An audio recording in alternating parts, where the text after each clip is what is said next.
Mammy, which is Great Big Crowfather here, and another Intro to Wicca video series video for you tonight.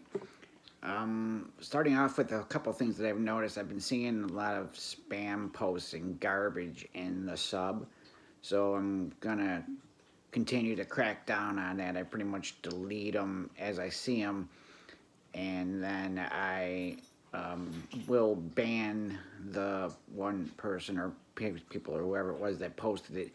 But if for any chance that I happen to miss any of the spam listings in there, can you just go ahead and make me aware of it? I will go in there and get rid of it. If people do post something in there with links in them, please do not click on those links. They're not anything that I approved of, so they are more than likely malicious links, and I don't want to see anybody's device getting messed up because of those links. So, only one part for the lesson tonight, and it's because on Saturday, March 20th, is Ostara, also known as the spring equinox. And this day marks the first true day of spring. You can call it either spring equinox or Ostara. I tend to call it Ostara more than anything, just because I always have. It's at this point in time of the year that the goddess bursts forth from the long slumber that she's been in after having given birth to the god. And she's gaining her energy and her strength as she's coming.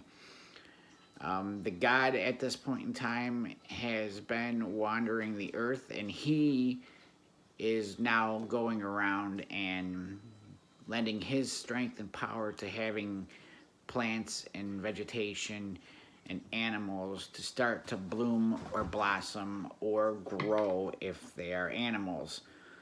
This is symbolized by the fact that every day there is a longer amount of light that you're experiencing, unless of course you're living in the southern hemisphere down in Antarctica, and then then you're going to be having 6 months of darkness. I apologize for that, but there's nothing I can do about that. So yeah, that does kind of make it kind of weird. What if you are a Wiccan living in Antarctica? 6 months of darkness, 6 months of light. That would probably be pretty rough to be having that, time frame to celebrate the Sabbaths. I wonder if we can ever find any Wiccans who live in Antarctica. Well, that's something we can look at in the future.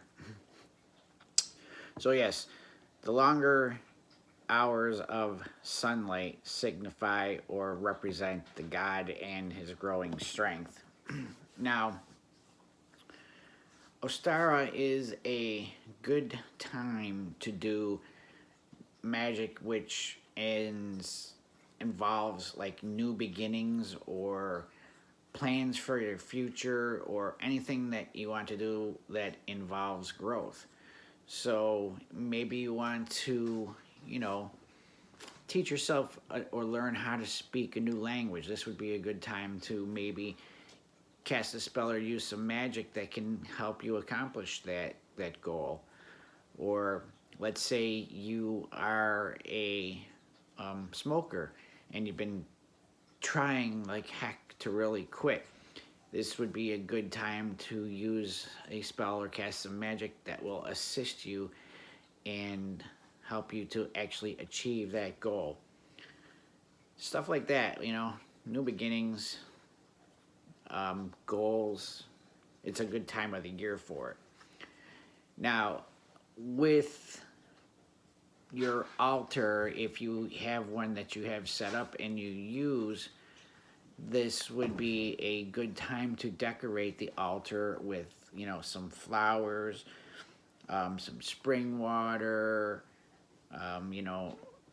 bunny representations or rabbit representations, some budding plants, if you can, get some to go, some eggs, anything that symbolizes or has relation to the springtime. One of the things that I like to get a hold of is some honey or some honeycomb. It's really hard to get around this time of year, but it is doable. And also some wild leeks, if you know what those are. I can't remember what else they're called. I just call them leeks. But it's at this time of the year when they start to come up out of the ground, and we have a patch over on the side of our house, but also back in the woods there are like literally hundreds of patches of leeks, and we go up and collect them, and then we use them for on our altar, and also we make a bacon and leek soup, which I look forward to every year.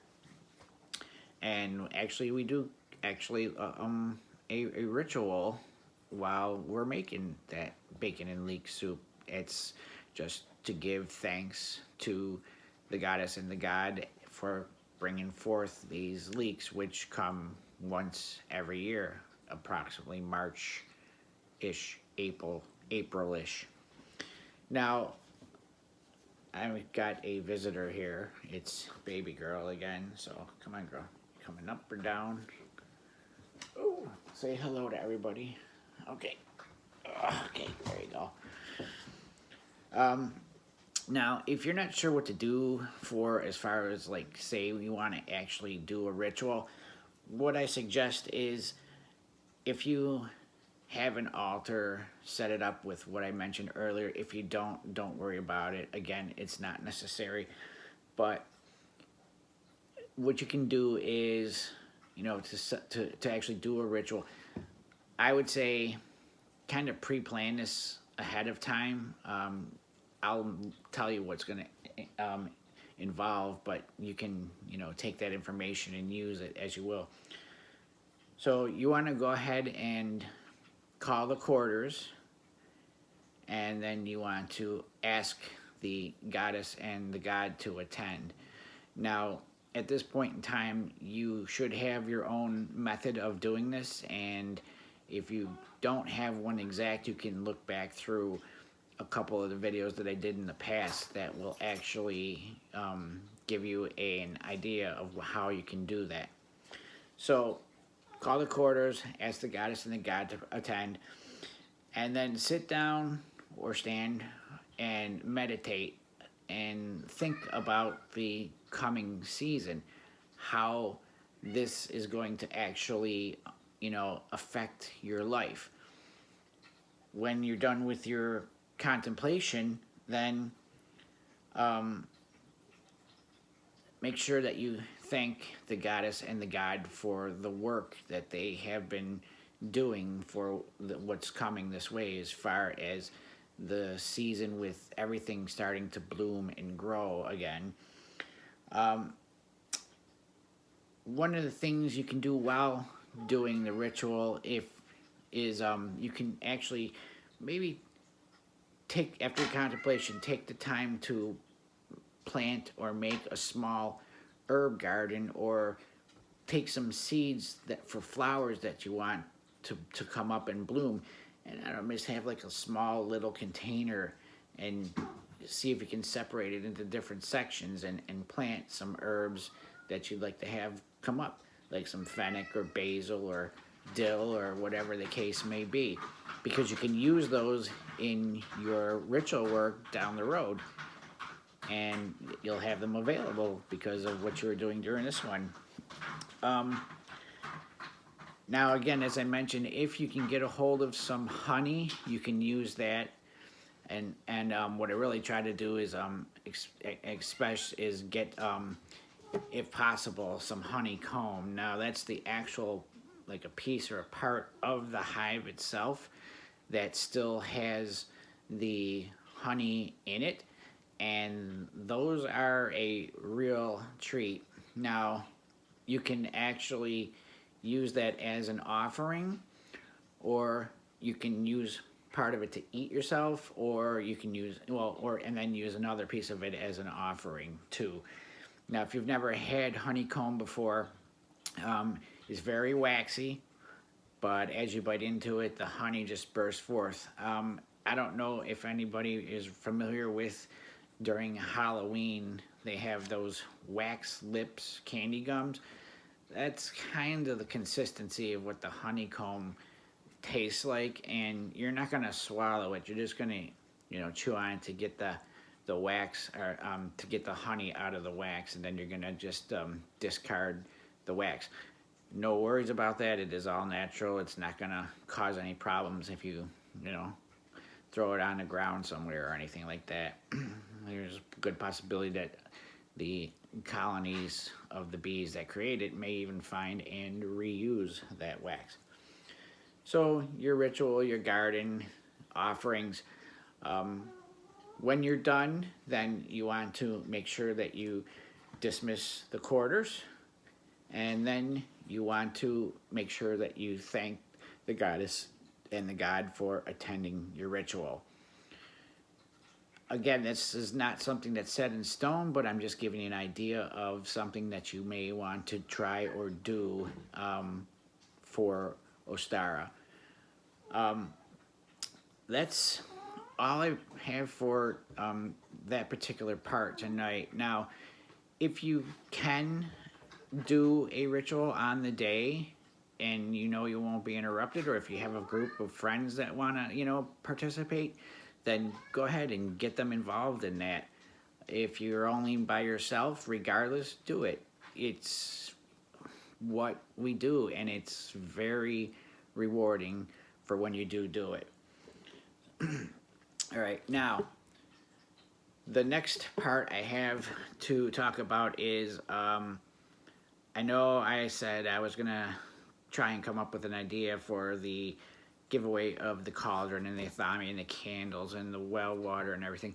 I haven't come up with it yet. I'll have something by Sunday night of what I'm going to do for it, and then I'll announce it, and then we'll give that little giveaway a couple weeks before we pick the winner of it. That's all I have for tonight. Hopefully you are all staying safe and staying healthy. We are seeing the light at the end of the tunnel. I have been made aware that I am eligible to actually get the vaccination because I have high blood pressure that's controlled by medication. So I'm looking forward to that. I know nobody's looking forward to a shot, but I actually am. So again, stay safe, stay healthy. Graybeard Crowfather signing off. Blessed be.